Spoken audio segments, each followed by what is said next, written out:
Today's documentary, The Frozen Hell, The Lost Battalion of Chosin. In the biting cold of a Korean winter, 385 men stumbled out of a frozen hell. They were all that remained of a force of 3,200. This is the story of the Lost Battalion, a forgotten chapter of the Korean War where survival was measured in degrees below zero and the will to live. November 1950. The Korean War was in a critical phase. United Nations forces, led by the United States, had pushed deep into North Korea, nearing the Yalu River border with China. General Douglas MacArthur promised troops would be home by Christmas. But in the mountains surrounding the Chosin Reservoir, a different reality was unfolding. The U.S. Army's 31st Regimental Combat Team, designated Task Force Faith under Lieutenant Colonel Don C. Faith, Jr., was advancing along the eastern shore of the reservoir. Their mission, to support the main Marine force on the western side. What they didn't know was that over 120,000 Chinese soldiers had secretly crossed the border, lying in wait. On the night of November 27, 1950, the temperature plummeted to minus 35 degrees Fahrenheit. In this brutal cold, the Chinese 9th Army Group launched a massive surprise attack. Task Force Faith was suddenly surrounded, cut off from reinforcements and supplies. The men, many of them inexperienced and ill-equipped for such extreme conditions, found themselves in a fight for their lives. Frostbite set in within minutes of exposure, weapons jammed in the cold, medical supplies froze solid. Lieutenant Colonel Faith, a veteran of World War II, faced an impossible decision. With communication lines severed and casualties mounting, he organized a desperate defense. The battalion held a perimeter around the villages of Hudong-ni and Sinhung-ni, repelling wave after wave of Chinese assaults. But the cold was an enemy just as deadly.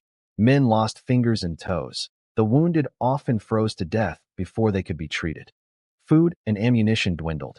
By December 1st, after 4 days of constant combat, Faith realized they could not hold their position.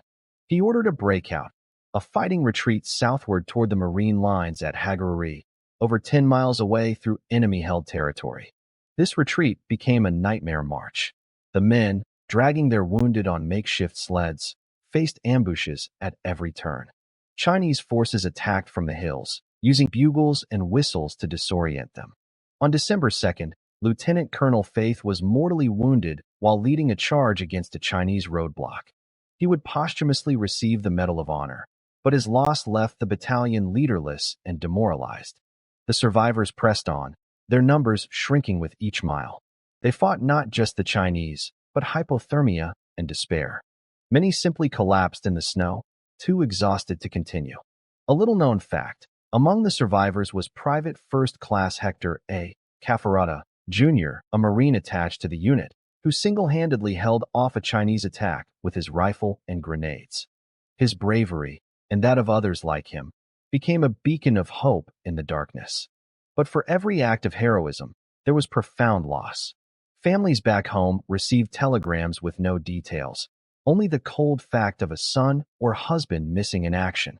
After 13 days of siege and retreat, on December 9, 1950, the remnants of Task Force Faith reached the Marine perimeter at Hagaru-ri. Of the original 3,200 men, only 385 were fit to fight. Over 1,000 were killed or missing, and the rest were wounded or captured. The survivors were emaciated, frostbitten, and traumatized. Their ordeal had ended, but the Battle of the Chosin Reservoir continued.